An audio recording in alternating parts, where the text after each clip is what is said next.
Richard, have you seen my glasses? Huh? My glasses, I can't find them. I'm sorry, love, I can't hear you. What? Do you know where I left my glasses? Ah, right. They were in the, Oh, for goodness sake, look at the pair of us. Must be old age. I refuse to grow old. I'm going to follow Sheila Hancock's example and keep producing wonderful work into my 80s. And that is only going to happen if you remember that when you lose your glasses, Judy, they're always on the top of your head. Oops, so they are. Make your debut with the Richard and Judy Book Club, exclusive to WHSmith. I think it's fitting that as we're talking about a book with an extraordinary central character, we're joined by her creator, who is herself a very singular woman. So this is a little bit where Marguerite is on her way to school for her very first day as a teacher. The landscape was just recovering from its use for army manoeuvres.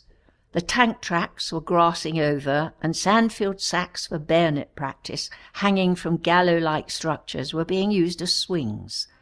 The mist had lifted now to show the blue sky devoid of swollen barrels. Sheila, it's lovely to see you. Thank you.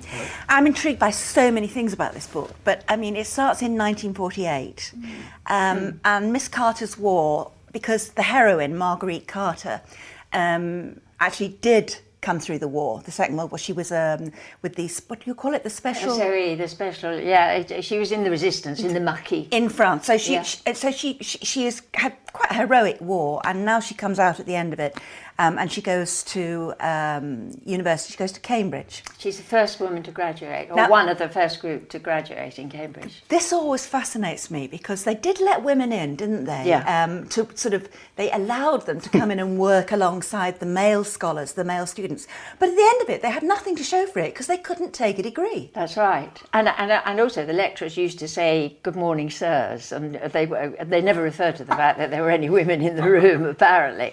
In researching it, I was so shocked. And they turned the women down time and time again. In 1948, they only just voted to let the women in to get their bit of certificate, and attend the ceremony. And this is all within living memory. Absolutely. Here we are, talking in an age of feminism and stuff, and yet, there were people such as yourself very much alive in the day when this was going on. Yeah. What justification was put forward for refusing women? I think it was the old school. Do you know what I mean? The men were happy in their old boys club. I mean, it's still true of a lot of organisations today. Let's face it, we've only just broken through in Parliament. Yeah. But the guys feel safe, laddish, and they don't have the awful emotional women taking part. And I think it's partly that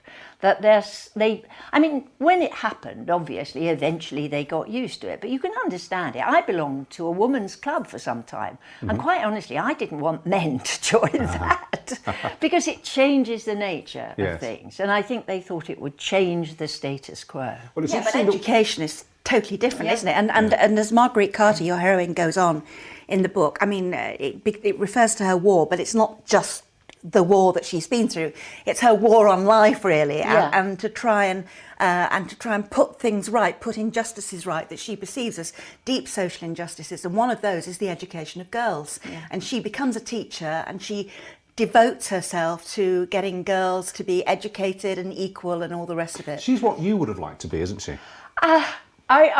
People have asked me that, and I think if I were on my deathbed and I could say I'd lived a life like her, I would be very proud. She's a good woman. I wanted to write a book about good people and idealists and see what happens to idealism. Obviously, there's a touch of cynicism later, but I mean, she had, in a way, an awful war. She killed people. I mean, she was a terrorist, what we would call a terrorist, and that preys terribly on her mind. And I think a lot of people, I remember I was a child during the war, and I remember my father, they came out wanting to change the world. And we had that remarkable Labour government led by Attlee with people like Aaron Bevan. And we had health service, welfare, all that came in. And people were really, although it was very bleak after the war, people wanted change for good. Gone to were the big iron cylinders lining the road in readiness for making a smokescreen. On a patch of waste ground were abandoned 3 small concrete pyramids, fortunately never called upon to test their effectiveness in stopping an invading army in its tracks. As she walked along past neglected, semi-detached, pebble-dashed houses, She saw that the gaps made by bombs had been tidied up, the remaining rubble providing a good playground. But you cover all of that in the book. I mean, it really is epic in scale. I mean, you take us through the whole of the post-war era into the 60s and 70s, and that's very exciting to read, especially if one remembers them oneself. I mean, I went to school in the East End of London, and I was there in the late 60s. And even then, and you write about this a few years earlier in the book, London was still a bomb site. That's you know, right. you would get the train in I came in from Essex, from Romford, and you'd see these great flat fields of rubble. This is in the Beatles were about to break up, and yet there were still kind of brick fields in London that had been bombed by the Luftwaffe. And we all played on the bomb And you sites played as on them. children. Yeah. So that's written from personal memory, isn't it? I mean, there's a lot of your personal memories in this book. Yeah, there is, but I had to translate it into the eyes of a teacher who's been in the resistance during the war rather than a silly actress.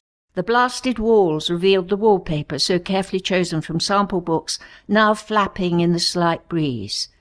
In one house, a staircase remained, leading to a void which had been a bedroom where there had been love and respite. Possibly the owners had sheltered from the bombing in the cupboard beneath, in which case they may have survived, while their world was destroyed around them. Shattered lives everywhere. But now the mending process was underway, and she was eager to be part of it. There, in front of her, was the arena for her impending challenge. This is your first novel, I mean, which is you've written before, obviously, and very, very successfully. But this is your first novel, and I think one of the things we asked you in the book was, you know, it reads so well and so confidently for a first novel, and you actually replied. You said that actually I'm not confident at all, and one of the reasons I'm not confident is because of the way you were brought up. Perhaps we were all brought up in those days.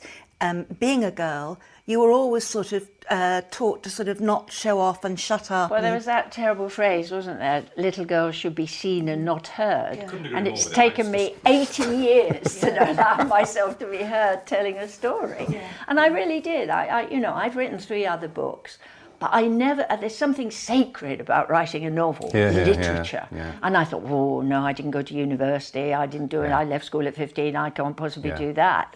And, you know, I just didn't, and when I suppose I've got to once you pass 80, you begin to think, look, I haven't got much time left, I'm going to have a go, it doesn't matter. And you care less what people think. I want people to like the book, I really, really do. But I don't care if my superiors are critical of me. You know, I don't care. No, I know exactly what you mean.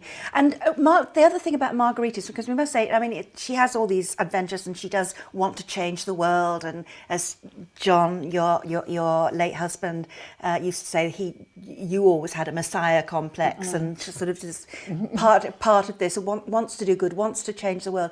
But also she's very much a woman. She falls in love. And she, as her life goes on, she does begin to realise that she's been very idealistic, but things aren't always as easy to change. Yeah, and for the also better, she it's thought. quite dangerous. There's one passage in the book where I have one of the other characters say, you know, it is dangerous. I'm a Quaker, and there's a wonderful saying, consider the possibility that you may be wrong.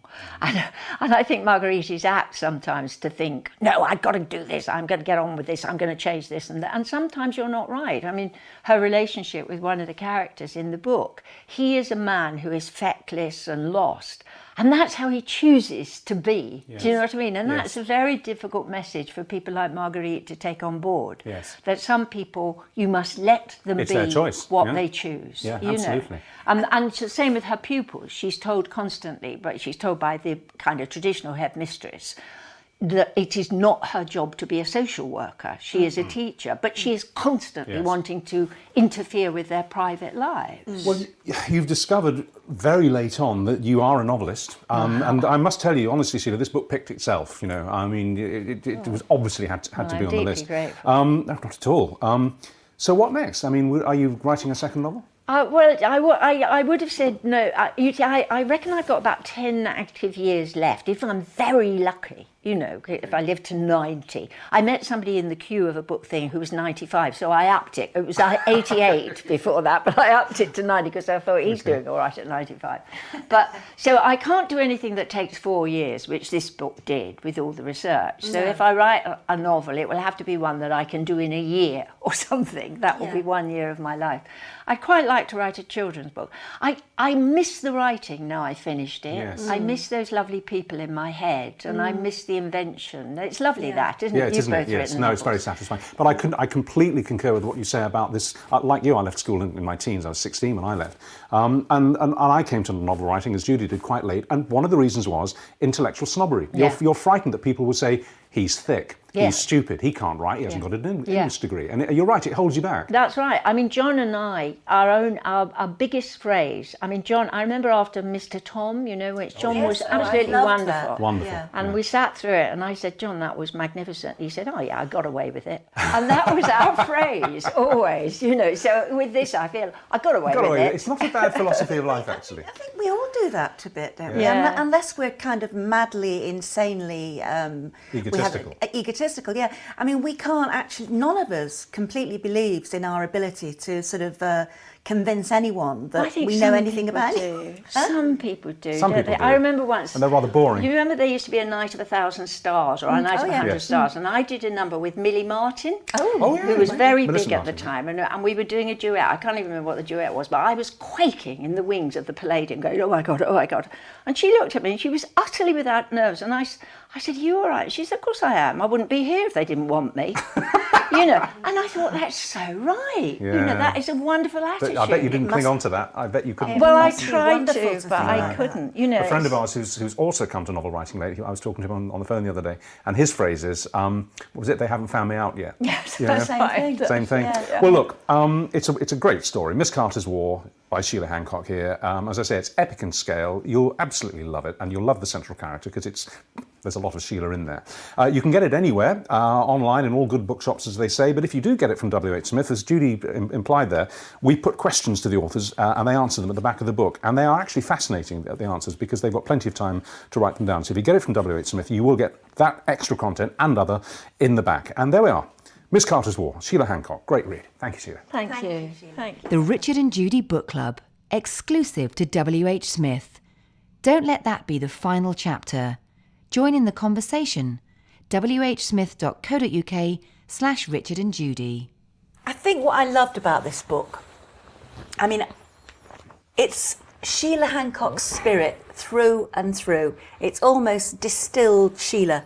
Everything we know about her bravery, her life force, her determination to go on, her strong principles and everything, they all shine through in the heroine of the book, Miss Carter, Marguerite Carter. And the book opens in 1948, which actually Sheila would have been herself 15 years old in those days, in 1948. But she obviously, you know, she goes back to those days when really women were so badly treated, to the extent that in those days women could study at Cambridge and get to degree level, but they weren't actually awarded a degree.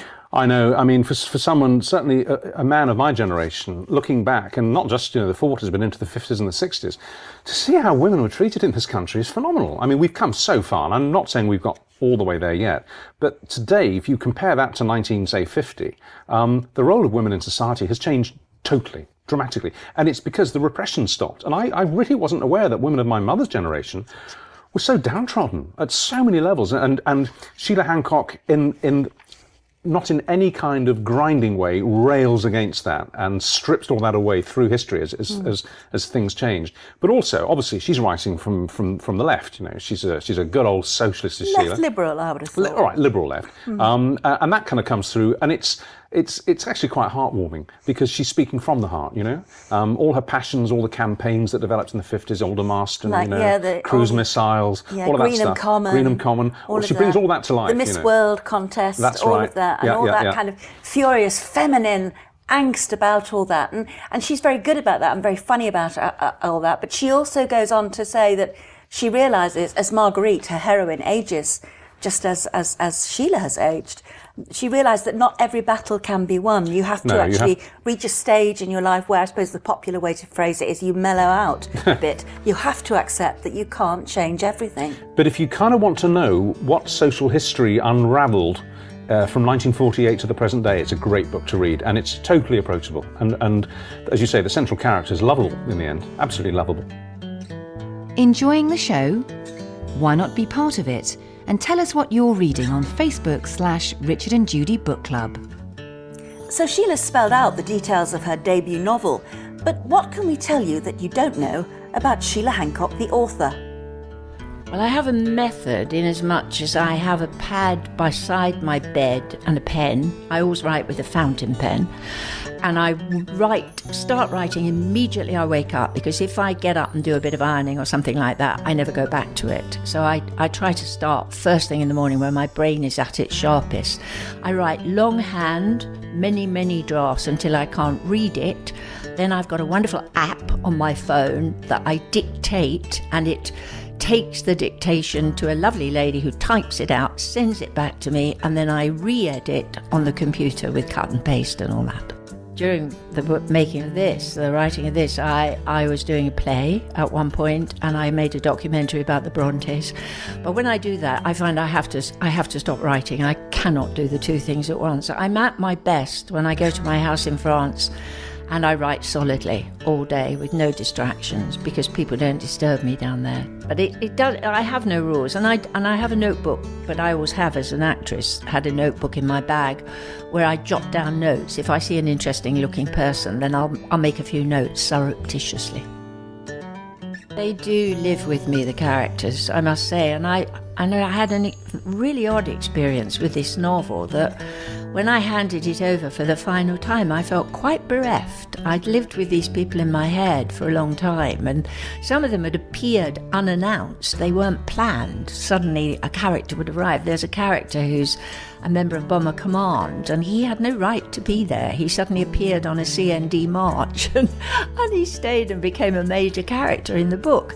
And I loved him at the end, and I wanted to know what happened when my book finishes, because we leave him with a bit of a question mark over his head. So things like that, yes, they did live in my head. And that's lovely, because I live on my own, so it's been very nice to have these people as guests in my head. I was at dinner in, I think it was 1995, at my mum's house when my stepfather was still alive, and a friend of his came for dinner, who told me that he'd just retired from the diplomatic service. And this guy sort of took to me and contacted my mother a few days later and said, would Charles ever consider going into the Foreign Office? And my mother said, of course he would. As mothers do. And then it turned out that I was being tapped up for SIS, for MI6. Right. Nowadays you apply online, but and you can still get the tap on the shoulder. Now that's Charles Cumming, and he's joining us next time to let slip a secret or two about his spy novel, A Colder War. It's a real web of intrigue. We'll see you then. And don't forget, you can download each and every book via Kobo for your e-reader or your smartphone via the Kobo app.